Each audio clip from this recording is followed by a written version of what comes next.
Dalton and Austin. This is my material, wood, my saw, and my air compressor. And we're going to be building a small birdhouse today.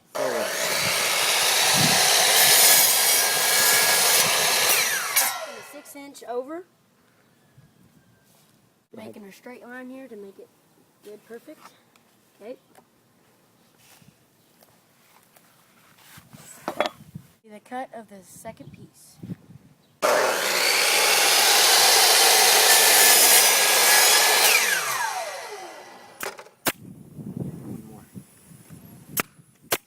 This is our birdhouse that we almost got done.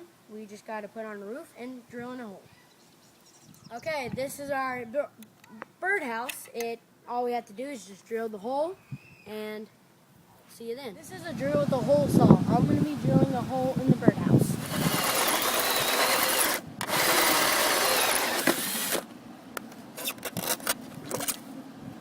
Woo!